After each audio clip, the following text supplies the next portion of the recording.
All right, I think we're back. I will. Hopefully, this made things a little bit better, but we'll see. It may just be. We've done 20 of these suckers, and we've never had this delay before. So I'm gonna guess it's just some random bandwidth issue, and sadly, we'll just have to live with it. Is that any better at all? We'll see if it improved a little bit. Maybe we get lucky. I can try doing the clap thing where we see if my audio syncs with. I'll wait to see if anyone in chat can confirm. Someone tell me if we're better. A little better. That's sad. Well, I'm guessing it's just the way the interwebs is gonna work with us today. So, yeah, so I think it's interesting because you have these different kind of like subsects, but there are also a lot of yeah, it's really weird. You can't. Twitch is just being weird. We fingered somebody with the religious topic, somebody above. It can be coincidence. We have to be careful what features do we add in the game. That's right. Speaking of, so there were a number of religions we decided not to add, and I know that was kind of a controversial topic that some people were like, "Oh, why don't you add all of them?" There was, I think, like you mentioned some. I actually had to look a couple of them up. Like one that I didn't know was, and I'm gonna pronounce this wrong. It's a Bulgarian religion. It's Bogomilism. Is that how do you pronounce that? It was you were pretty close, by the way. It spread even in Italy, and it started around here, but it wasn't limited to Bulgaria. But there are a lot of religion branches that we considered, which were very important actually. There is Ibadi Islam, Coptics, and so on. And it's not that we wanted to ignore these religions and somehow leave them out, but just gameplay wise, we couldn't figure on interesting divisions and something that can we can make some real gameplay differences between those branches of the religion. And if you start that way, there are so many subdivisions, and it's extremely hard to decide which one to cut and which one to leave. So yeah, we stopped at this separation, and that's why, for example, some Coptic Christians can be just Orthodox Christians in the game. Yeah. Which is not extremely historically correct, but it's some simplification of the world's religious division at that point. Yeah, and I understand the point there. Hey, Flavius Eugenius. I think the point is that we're trying to add enough gameplay depth in each of the different branches, so there's some uniqueness there, and you can't do that forever, right? We don't have infinite resources to make infinite realism there, so you have to kind of make the hard choice and figure out separation. Sithkas, welcome. Nice to have you here. Yeah, and I think. Go ahead. Sorry. What we didn't want to do is just to have a different name of religion, but make it exactly the same in the game. It makes no sense. So yeah. No, I agree. I think it worked out well. Sweet Butter Toast. Hey, Sweet Butter Toast. A good name. So let's start with we've talked a little bit about the different ones. I think my favorite, honestly, gameplay wise, is personally paganism. Just because they're very different and there's a lot of different unique things you can do with it, so I find that kind of fun. Yeah, we'll it's all of them have their unique flavors based on what kind of province you're playing. I actually played a pagan kingdom the last time I played, and it was deciding and getting all those different boosts can be quite interesting. So we can say that the pagans are the ones that are most different from the others because they have totally different gameplay and strategies. Yeah, definitely. So oh yeah, a whole bunch of people saying Griffonier. I got it after a while. And Stodor89, welcome. GoLab188, welcome. Lorvang, welcome. We got a lot of new names actually. I don't think I've seen before, so it's great to see some of the new faces today. So let's start with talking about some of the kingdom to kingdom interactions inside of religions. I think that's an interesting element to the gameplay. So when it comes to like how kingdoms interact based on their religious beliefs or their religious structure, how does that work?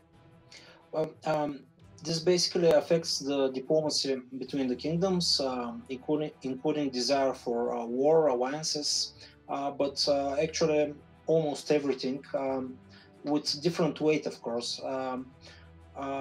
For example, for marriages, it's very important to maintain the same religion, alliances, and so on. But additionally, it's very important to have the same religion, and also if you have the same sub-religion, the bonuses are even higher on diplomacy. But there are some things that spice everything up. For example, if you are playing with Muslim kingdoms and you are trying to make a caliphate, and another kingdom has one, it sometimes can be negative for the relations between kingdoms, because there is some competition between the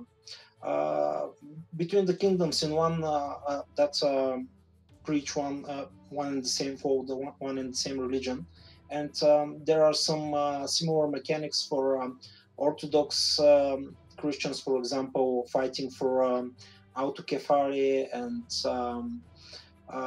having the ecumenical patriarchy, and having, if you're Catholic, you try to have cardinals in Rome, ultimately have the Pope from your kingdom, and so on. So it's kind of mixed. For some things, it's advantageous to try to build strong diplomacy with a kingdom with the same religion, but sometimes it's a mixed bag. It can backfire for some things. Yeah, absolutely. I mean, I think there's and by the way, the volume's okay. I saw someone saying that maybe the volume was an issue. Maybe it's if everyone can confirm if they're having good volume sounds. I'm seeing like most people are okay, so maybe it's Marissa, you can check your settings. I don't know, but let us know if you're still having problems there. Yeah, I think the I like that there's different dynamics with the different interplays, because obviously if there's tension because you have different religions that exist there, but even inside of like a religion, there's almost like there's competition based on what you're trying to accomplish. That kind of plays in a sense with like trying to get the ability. Sometimes you want to lead a crusade, say if you're a Catholic, because there's some benefits to that, and sometimes you don't, and like there's some of that interplay of like trying to stay off the radar of like the Pope asking you to lead it or whatever, or if you happen to be the Pope because your cleric got promoted, there's those different dynamics definitely add some of those interactions between kingdoms and even inside of like your royal court, which I think is kind of cool. Yeah. And there's also some other layers there where it's like you actually have different build options, which I find this really interesting because it's not just everything gets delayed in 2021, including the streams syncing, right? I think it's interesting too because you have the different like build options when you're province development, or even some of the units based on which religion you are. Yeah, we talked very little about this in the very early dev blocks, but it's very complex how religion can affect what units you can build, because some units depend on your kingdom religion. Other units can depend on the province religion. For example, I'm not sure if I'm getting these examples right, by the way, but for example, you cannot build Templar Knights if your kingdom is not Christian. You just cannot build them. You can hire them as a mercenaries in the rare occasion that you have such units being mercenaries, but you can never build them actually. Yeah, I really like the idea that like the different flavors that come out from like if you're playing Orthodox versus like one of the Islamic sects or even paganism, and those buildings have different bonuses, and the way that you kind of approach developing your province can be very different. I think that wasn't something that I know that the different unique units existed in Knights of Honor 1, but the building uniqueness and the functional differences, that's something new in Knights of Honor 2 Sovereign, and it's subtle, but it still does add that little bit of like, okay, when you're playing this type of kingdom, you definitely feel the differences, and you have to kind of plan your bonuses accordingly. Yeah, the building uniqueness is very interesting because it's for buildings and upgrades inside the buildings. Yeah, Um, yeah. you have some unique buildings which you can build only if you have a specific religion, and usually the differences are not extremely great, but they're significant enough. For example, if you want to build a great mosque, you need totally different resources. Yes, you have similar bonuses. It provides faith, it provides books and so on. They are not. It's not a military building. It's still a religious building. But for example, for Christian cathedrals, you need stuff like uh, Marble, right? glass, marble. I think it's a lot of stuff, but candles are very important, and it's not the same as for the requirements of the mosque because well, you don't use candles for Islamic rituals. It's shaitan stuff. So um, there are Yeah, a and lot of difference like we added this. a lot of new military units too, I believe, like different theme military units based on the religion. Yeah, yeah. There is a logic that allows you or disallow you to build some troops depending on your religion. So yeah, it's something that we wanted from day one in the game actually for the What are units. some of the ones that you can build? I know that there's a question coming up right now about like other military order units aside from just the Templars and the Teutonic Knights. Do you have other examples you can maybe tease the stream with? Well, it will be quite hard for me right now to remember the exact requirements, but I think maybe Janissaries had religion dependency. Um, it's hard for me to figure out. Oh, I There, put Alex there, on the spot. This is where Gogo comes to the rescue. Where's Gogo with his unit knowledge? we actually considered some strictly religious units. For example, there were some very famous clerics that were fighters at the same time, but actually we didn't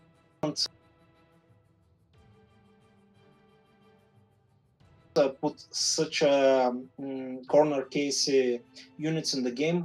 We have a lot of units that depend on cultures, kingdoms, and religion, but it's not. Don't expect some paladins and so on marching in the game. It's not like that. The effect of the religion. Okay, but I mean, if we get a whole bunch of people that want like special units, you never know. Like, you guys get really active on the forums and start being like, "We want the paladins. We want the paladins." We see like a thread with like 50 posts that all say, "We want the paladins." Hashtag bring us paladins. Maybe you never know. You never know. Crowds can definitely have. I mean, we already have the goats coming in. Some a pagan sect of the goat. We talked about goat riders or something like that. There could be some special bonuses there. So Sure. so let me see if I can. So let's talk a little bit about the conquest part here too, because like when you conquer a province that is of a different religion, they stay that religion, right? Like you don't get they don't convert right away. Yeah, holy goats, right? Yes. You can conquer province that has a different religion. It stays that way. Although there is there's one very cool skill. If you have a marshal with theology, he can instantly convert the province. But that's Oh, a very really? rare case. Yeah, yeah. It's a special built for marshals, and it's pretty nice if you want to go on one conquest in lands of different religions. But yeah, basically the religion is not converted. Also, you can start with some provinces for some kingdoms that have a different religion or sub-religion. For example, if you start with the Latin Empire, it's a very powerful kingdom. You hold Constantinople and have the ecumenical patriarch, but you're actually a Catholic. So it's very tricky because all of your provinces are Orthodox, and it's a very big obstacle to try to figure out how to maintain the stability of your kingdom. Sometimes it's even a good strategy to give up and convert your kingdom's religion, which is an interesting option. Instead of trying to convert the people of your kingdom, you can just decide to convert the way whole around, right? yeah, yeah. It sometimes is the better strategy, especially if 70 or 80% of your provinces follow one religion. Well, you can try to change the kingdom religion, but That's basically, very almost very Machiavellian to a certain degree. It's like, imagine you're a small province that's of one religion and you take over a larger kingdom just by your own guile and military strength. That's of a different religion. Maybe instead of trying to convert all of them, you convert to their religion and then take it as your own. yeah. That's a yeah, it definitely makes sense, especially if you like do an expeditionary force, like say a different part of the world that doesn't but you're just trying to create a foothold there. So interesting. Yeah, I feel like there's a whole different dynamic there where it's like trying to figure out which what's the better use of your religious currency, so to speak, like your faith or your piety or whatever, Yeah. and how you want to approach that. Yeah, converting provinces initially was much simpler in the game. It was very basic. You just have to pay some gold, some piety. You need to have either it's cleric or a scholar or a shaman, depending what religions do you have. But it's pretty much the same character with different possibilities and actions. But they share a lot of common actions, and converting religion of a province is one of them. And it was easy to do. It costed a lot, but you know that if you have the cleric and the resources, you convert the province. But right now, it's quite harder in the game. It takes longer. There is a risk for the wife of your cleric, because I would just call that character cleric because it's boring to call it cleric or shaman or scholar all the time. So that's right. yeah. So for simplicity. So right now there is a big chance, especially if the war continues with that kingdom or with other kingdoms, and there is a lot of tension. There is a big chance that that guys that your cleric is trying to convert will pretty much get him and kill him. And it's dangerous, and also it's very expensive as an upkeep. So you like burn the heretic, right? Burn the heretic. I shall not believe what you say. I shall throw you into the flames instead. Yeah. Man. Who's that guy trying to question for convert Chad our on this, religion? actually. So like this is a good question for Chad. I think there's two different ways that this can be. Like, you can either be true to your foundational beliefs and be like, no, everyone's gonna believe what I believe in the beginning, or you could be malleable, like, and decide to take the religion of the dominant population, like if you're on a conquest, right? So what do you think, chat? Which one do you think you would do more? Would you say you're starting as a one province and you're Catholic, and then you invade and take over 3 or 4 provinces of an Islamic sect, let's say Sunni or something like that?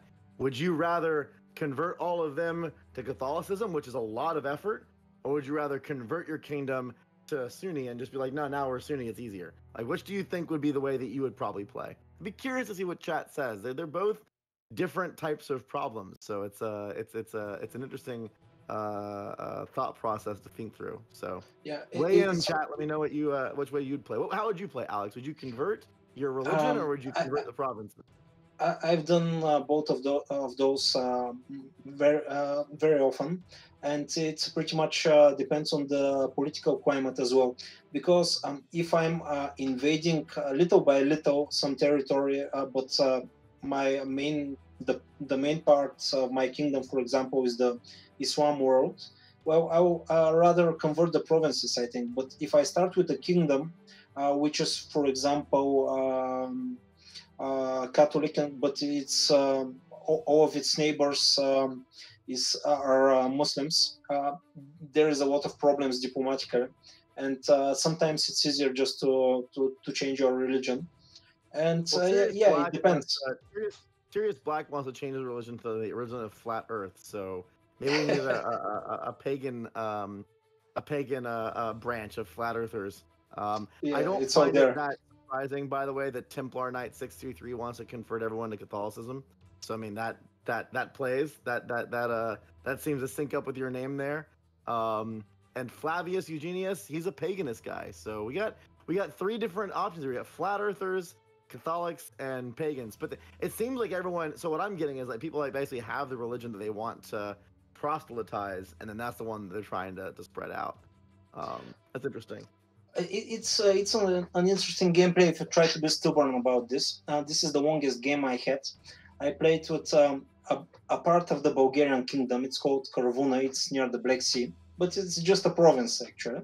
So it was very long game, but I had some wars which were on the with Rome, I think, Nicaea, and so on. And basically, my kingdom started growing towards the Islamic lands, Saudi Peninsula, Asia Minor, and so on. And most of my provinces were actually preaching Islam. But I had the ecumenical patriarch, and I didn't want to change my religion. So at one point, I got Mecca and Medina, and this is the point where all the Muslim world hated me so much that there was no way, even if I vassalized someone, I knew that in half an hour, when I get in some wars, there will be independence claim, rebellions, and so on. So basically, I had rebellions all the time, all across my kingdom, and I had to destroy every Islamic kingdom in order to stop the war. So I played this game probably about 25 or 30 hours, and Oh my god. the AI wasn't so good at that time, so it was doable. They were not so offensive. If I try to do it right now, probably I will not last 30 minutes. They will destroy me. So yeah, but you can be stubborn. I think it'll also be kind of interesting. I don't think this is a feature in the game right now, so I'm kind of like feature creeping in real time. But it could be kind of fun to also play kind of a pseudo Roman type arc where you just flip your religion every like period of time. So it's like you start as Catholic and then you change to like Sunni, and then you change to paganism, and then you change back to like Orthodox. I'd love to just convert my, and I love like a little bit of like history of that, where it's like imagine you started as Catholic and then you go to like two other religions, and you return as Catholic, and some provinces are like, "Yay, we're back!" You know, like having that dynamic can be quite fun. Yeah, this is very standard for pagans, because if you start with a pagan kingdom, you cannot even build some fundamental buildings like universities, cathedrals, and so on, and you cannot produce some very important resources which are related. You can conquer them though and keep them, even if they are not buildings from your religion, which is pretty cool. But we should say that changing a religion is not so easy as we just talk here, because there are a lot of repercussions for that. First, it's expensive, gold and piety or faith resource. And then you have some downsides. For example, the opinion of the clergy always is reduced to the absolute minimum of -10, which means a lot of tension, problem with the resources that come from the clergy, which are books and piety. So you have very unstable kingdom after you convert your religion, even if many of your provinces preach that religion. Also, if you have clerics, they are quite possible to rebel against you at the moment you convert the religion. So yeah, you lose them as characters. All I hear you telling me is that converting religion is just a good time. Like it's a fun time. Like you roll the dice and see what happens. So I think when the game eventually does release and everyone gets a chance to play, and by the way, Thomas Lucius Zuckerberg, your name is incredible. That's one of the longer names I've seen, and I was able to pronounce it, so I'm pretty happy about that. I think we should do like a fun challenge where we say, all right, people can submit videos or whatever of a 10 kingdom or a 10 province minimum, and you have to convert your kingdom 4 times and see who can do that the fastest with 10 provinces, 4 conversions, and still be alive. That would be fun. That'd be a hard challenge actually to like roll through and do that many conversions, like build up enough and then stabilize enough to kind of run through it. Yeah, I like that.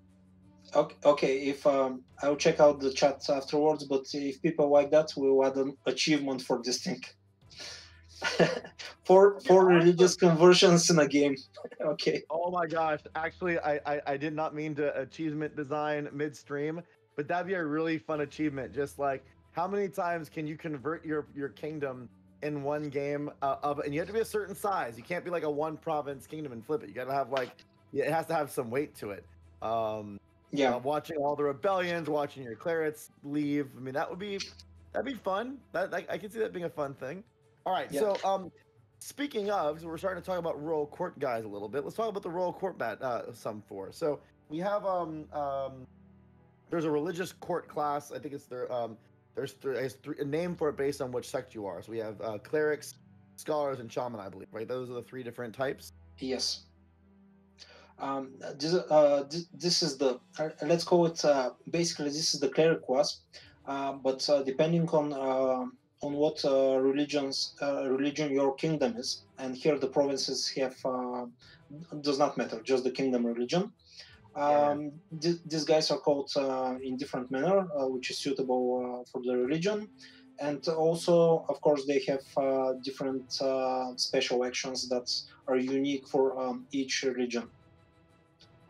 But I'm not going to tell which these unique actions are. No worries. and there's different. I mean, we talked about this a little bit during the stream organically, but there's kind of. Oh yeah, you know what? Devstream number 20. We should have had like the double birthday celebration or something. We should have had like little cupcakes or something for number 20. Man, missed opportunity. Shoot, he's right. Maybe number 24, because there are 12 months a year. Okay. We can do something for 24. That's the thing. We gotta talk it up. We gotta find the next and we should have done something for our 20 year. You know what we should do? You know what we should do? I have a better idea. On American rights, it's a little bit for Devstream 21. We should have a beer. Because then our stream is now legally able to drink in the U.S. So we can do a beer on Devstream 21 for the 21st Devstream. That's a good idea. Okay. So one of the baseline actions of the cleric class is the preach action, right? So why don't you talk a little bit about that? Okay. Preach is actually the action which we started talking about converting a province religion. And we actually upgraded that action. So right now, if a cleric starts preaching somewhere, you pick where to start, a province to start. Okay. But if he's successful, it's kind of an ongoing mission. So he will try to find another mission in your kingdom nearby, and try to continue the religious preachings until he converts all provinces in the region which do not follow your kingdom's religion. And as I mentioned, it's a very tricky action because it's very expensive, and the upkeep is sometimes so high that you almost get no income for other things. So you have to find a good time to do it. And also your kingdom has to be stable, because otherwise you're putting your cleric's wife at great risk. It's highly possible that he will fail numerous times trying to convert the religion of a province, and he can eventually die. And it's very important whether those provinces are from the same religion but other religion family. For example, it's quite easier to convert provinces from Orthodox to Catholic Christianity, and much harder if you try to convert to a completely different religion. For example, try to make some Muslims Catholic or something like this. It's very hard. And there's various ways, like it's a skill, so you can actually level up that skill to make it more efficient. And I'm guessing there's also like like traditions and whatnot that can help make that more effective too. Yeah, this is affected by traditions, skills. Also, the king's attribute religion is also important, and there are some special characters that are quite good at this. For example, if you try to convert religion using the ecumenical patriarch or a cardinal, he has Oh, quite bigger right. chances. Yeah. So it depends on a lot of factors. Of course, the how high is the level of the character overall. But yeah, it's usually something that you want an experienced cleric to start doing this, because if you start with a very low level character, it will take a lot of time, even if it's successful, and thus you will pay a lot of money for that. Interesting. So yeah. Yeah, I know. There's actually quite a lot of different actions that the clerics or the scholars or the shamans can see. Now I'm doing it. I'm rattling off all three, so we don't. We should have created like a higher level name for them. My favorite one is the one where I don't remember the name of it, but it's the like. So when you, and if you guys can look back at some of the previous dev diaries on this topic, but there's we talk about the challenges of conquering a province, and when you conquer a province, it doesn't get immediately brought into your kingdom. It's in a state for a while where it's basically occupied to a certain degree. It's yours, but you can't build on it. You can't really get benefits from it quite yet. And there's a couple different ways that you can bring it into the fold. Sometimes it'll happen over time naturally. You can do it with aggression. My personal favorite, and is one of my favorite cleric actions, is you can actually use the cleric class to peacefully bring it into the fold and convert it. What is that action called? I can't remember. We renamed it several times, but right now it's called Adopt That's why I Population. can't remember it. See, they keep on Yeah, changing yeah. things on me. Like I'll play a It's build, I'm not your like, fault. it's not usually called something else. That's not fair. Okay, so now I Yeah. feel better about not remembering. Right now it's called Adopt Population. It Okay. might not be the final name actually, but yeah, that's the way it is. It's an action which stops the disorder state of a province, and you want to do that after the province is um, it was just taken from you forcefully, because if you, for example, if you free a province which is loyal to you, and the culture there is the same as yours, it may not fall in disorder. But usually, most of the times, there is a disorder, and here the clerics are very useful, because it's probably the only quick and painless way to do it. Well, it costs resources, and you need to have a free cleric to do that. But if you try to do it in another way, for example, with marshals establishing order, this calls a lot of risk. For example, rebellions can start. Your crown authority can be decreased. Your relations with the neighboring kingdoms suffer from this because you're ruthless. But if you try to do it with a cleric, you need to have the piety or faith and the goat to do it, but then you just don't have those risks. So it's pretty cool action, and basically, if you want to conquer quickly, this is almost a necessity. Yeah. Sorry, I'm Hugo Swardian made a really bad pun, and I just couldn't. It's pretty bad. I'm not even gonna repeat it, man. Like that's all right. Good I one have though. That was a good one. I have Yeah. no idea what I said, but No. One of the guys in chat, Hugo Swardian made a epic pun that I'm gonna leave there. So I feel like I noticed that when I play, I usually do play the more peaceful route. But you were mentioning I actually don't know if I've ever played a game where I've tried to just be completely ruthless and take my martial and every time just crush the disorder. It kind of reminds me. I don't know if you ever played a game called Alpha Centauri. It's an old Sid Meier 4X game. In Alpha Centauri, you could actually when you're when your provinces or your cities rebelled, you could nerve staple them, which is it's a sci-fi game, right? So it's basically like forcibly numbing them and requiring them to be loyal.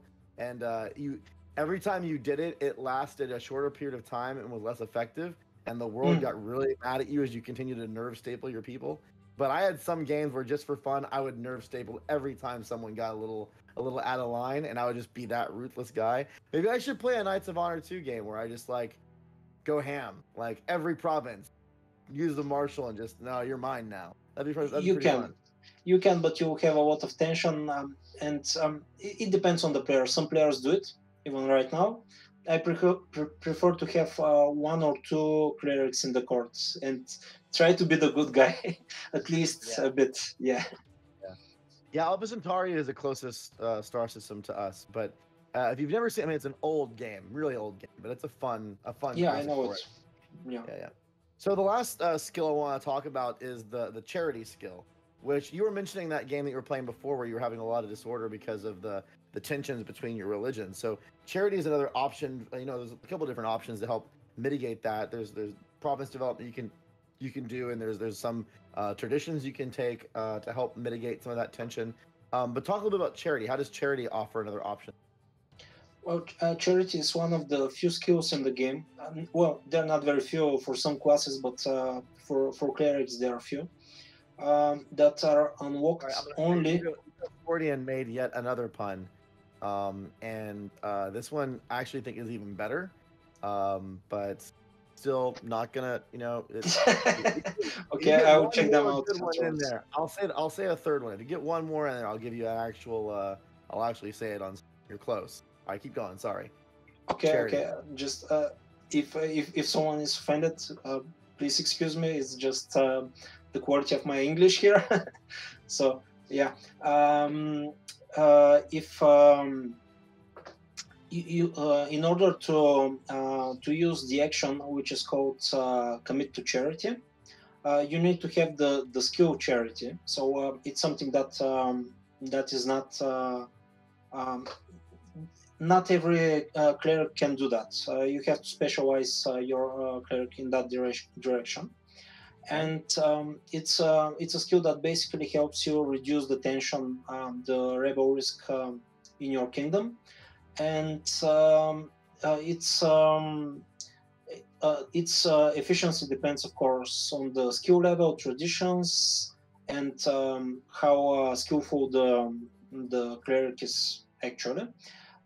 But what's kind of rare for the skill is that you can have several clerics perform it at the same time. So if things go really bad and you have, for example, two or three clerics in your court, or someone who is pretty powerful, for example, again, a patriarch or a cardinal, uh, it can be very helpful to reduce the tension. And this skill, this action, actually helps your entire kingdom. It's a kingdom-wide action. So it's sometimes it's something that can save your kingdom from falling apart, especially if you have a lot of wars, a Expensive lot of though, right? tension. Yeah, I actually don't think I've ever really used it much because it always. I mean, I'm sure it's there's situations where it makes a lot of sense to use, but it costs quite a bit of maintenance too. So it's one of those kind of Yeah, like when you need it, use it, but also be aware that you're gonna have some economic cost to boosting or trying to improve your entire kingdom yeah. stability. Yeah, it's true. It's not one of the actions that you use all the time. You just have one cleric do that all the time, and just in case, you know. But it's something that you use when you really need it, actually. So it's a reactive action, and you also need a preparation for it. You need to have the clerics that can do it. So it's just some kind of a really strong card you can use if you are prepared for that. Yeah. Sodor, be careful, man. You're gonna get, or woman. I'm not sure if you're male or female, but you'll get me start talking about Alpha Centauri. It's one of my favorite 4X games of all time. I can't. This is a Knights of Honor stream. We should do a stream once. I don't know if anyone would find this fun, but we could do a stream sometime. We just talk about our favorite strategy game for like 30 or 45 minutes. That could be a fun like bonus stream. I could see that being an enjoyable geek out time. Just everyone kind of brings some of their different things, and we can take topics from chat, and whoever's played them, we can chat about them. That'd be fun. Yeah, it's nice. Yeah, so let's answer. Let's take a few questions. We have about 10 minutes left or 12 minutes left. I want to grab a few questions. First, I want to grab a question from chat. We already are from the Dev Diary. And if you haven't read the Dev Diary, it's on our community site, community.knightsofhonor.com, over that way. Please check it out. If you ask questions there, we try to always answer a couple of them on streams. So I have my handy dandy cheat sheet. I'm going to grab a few of them. Yavor already got his question answered, which is yes. It is, now that I know, a requirement for Black Sea Games employees to go to the Black Sea. So there you go. That's part of the job. BC Knight asked an interesting question that I think is, he says, do you plan to expand the depth of the religion later and add more variety and options for religion in the form of game updates or DLC? It is something that we have considered a lot. We have a lot of actions and features planned for expansion of the religion. Right now, I think that we are keeping this state and these features for the release of the game, but religiously focused expansion is, or more like DLC.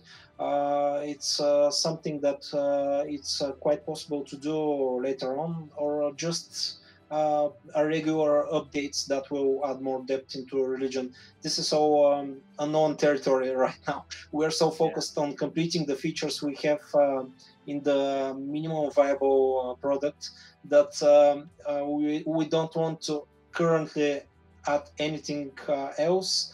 And of course, we know that after the game is released, we'll have a lot of time and possibility to add more depth on some of the features. We'll definitely we need a lot more feedback from players that actually play the game. So when the game is released, even in beta and so on, we'll be able to see which of the features we have considered and planned are those that are most desired, and then focus our development on them. But right now we cannot answer entirely sure what we're going to expand on. No, you're good. It's all good. It's I think yeah, we're focused on getting the game done right now, but it is an interesting place to add it, whether it be through patches or DLC or whatever. There's definitely opportunities to add some stuff there. So let's grab some questions from the community. Yavor wants to know if we're going to be participating in Gamescom. I don't believe we're doing anything for Gamescom this year. We do have something special coming up that's not announced yet, so you'll see more about that here in the coming month or so. But for Gamescom, no, there's not going to be anything Knights of Honor 2 related happening there, as far as I understand. So let's grab a few questions from the stream here. So Flavius Eugenius asked a while ago, can you play as Papacy or not? No, you cannot. You cannot.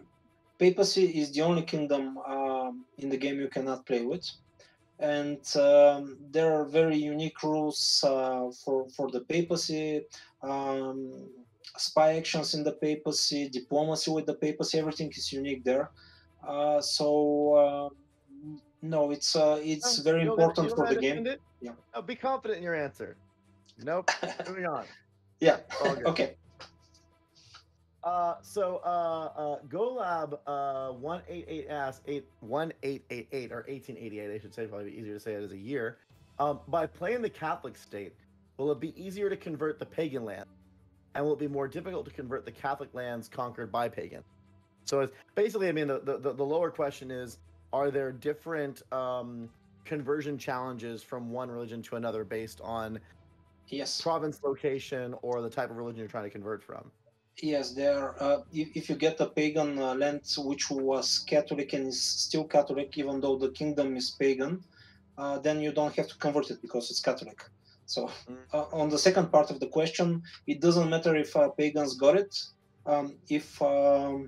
if it's still Catholic, and if they converted it to paganism, it doesn't matter that it was Catholic. Actually. Yeah. I'm gonna just, even though this is not on my sheet yet, I'm gonna just grab it because Sirius Black asked the question that everyone always asks, which is, when is this game gonna freaking ship? Like, oh my god, I want to bang down your door and figure out why you haven't shipped it yet. I'll tell you this, guys, right now. I mean, we are working on the game every day, all the time. We will announce a release date timing when we feel like we're close enough and comfortable enough to do that. We are doing our best to allow the team at Black Sea Games to make the best version of Knights of Honor 2 Sovereign that we can.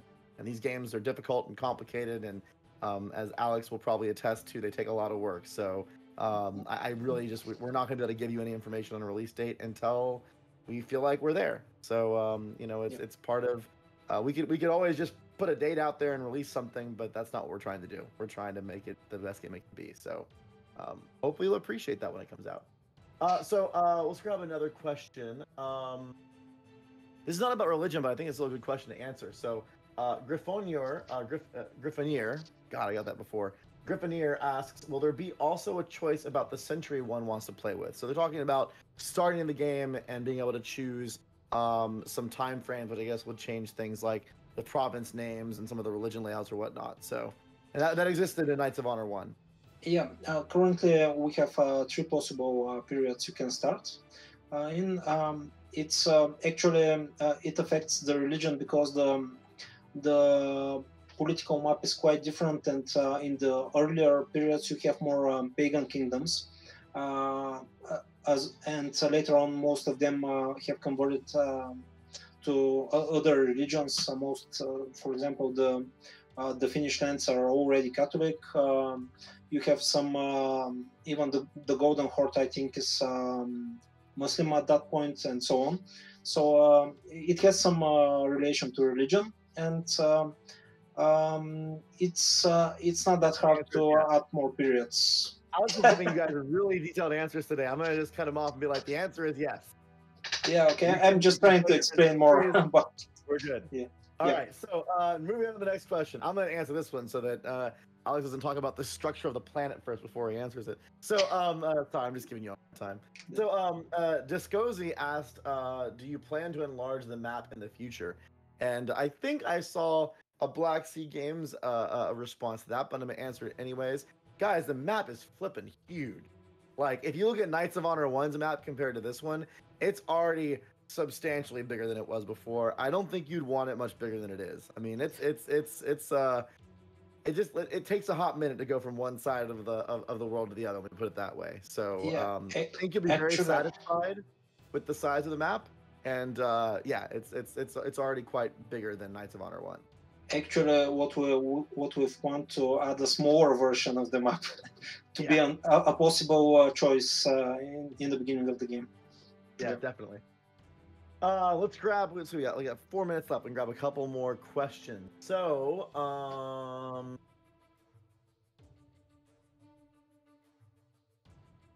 this is a good one. This actually, we talked about this, but we'll just answer it. So Malivius asks, can issues with religion in a province instigate a rebellion? So you have a religious rebellion or something caused by religious tension.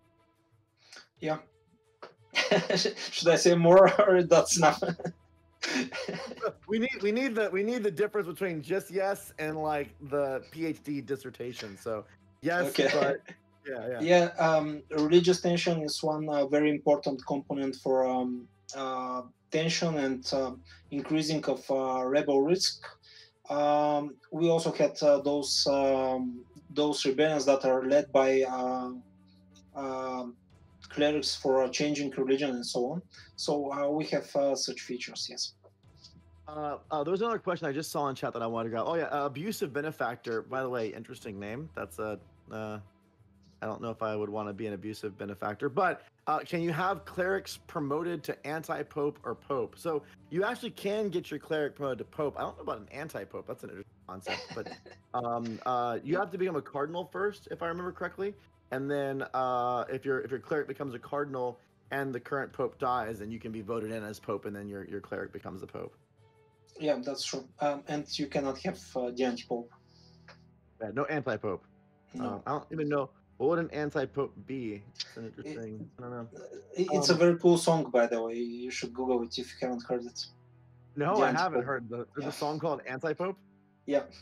Oh boy. Okay, I'll have to check that out. Zwat. It's the singer is Zwat.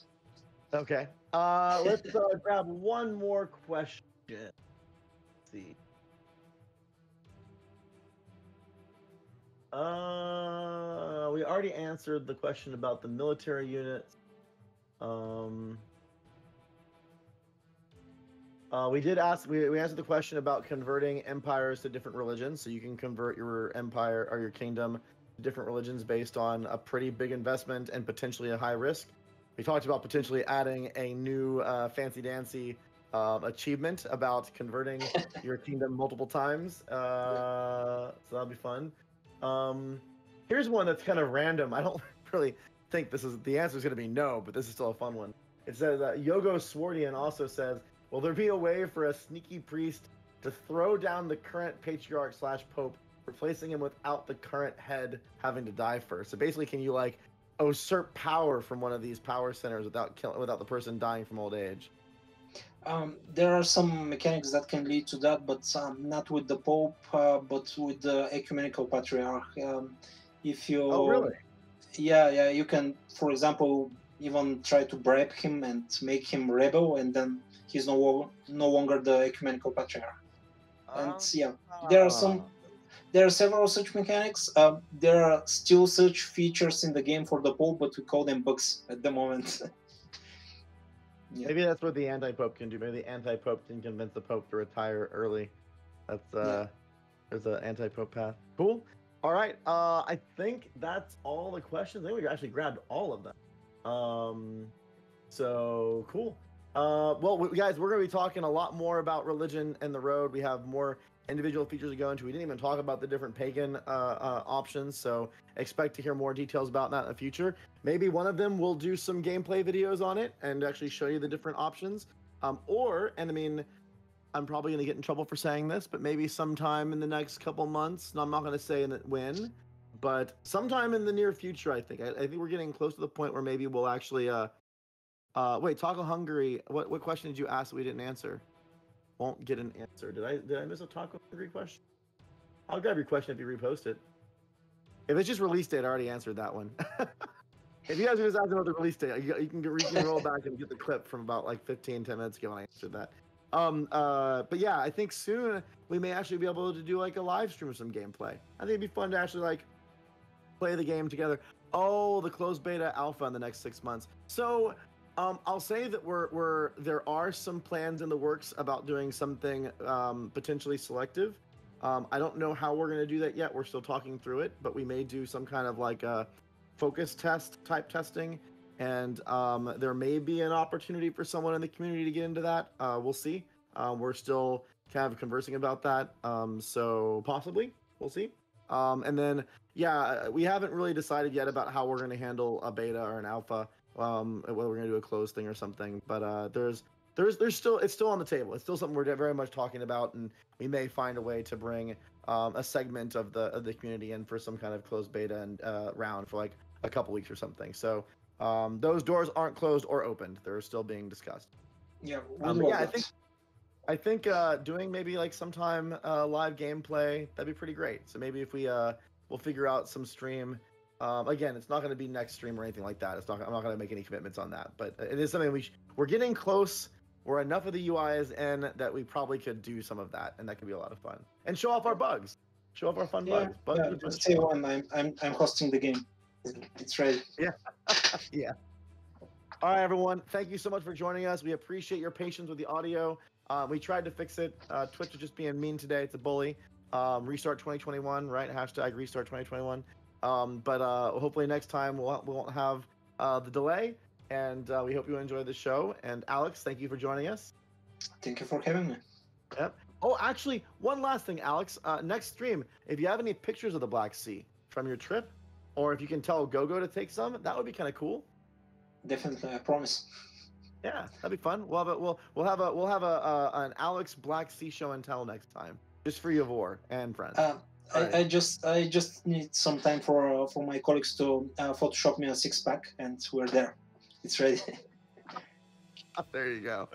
All right, everyone. Have a good one. We'll talk to you next time. Cheers. See ya.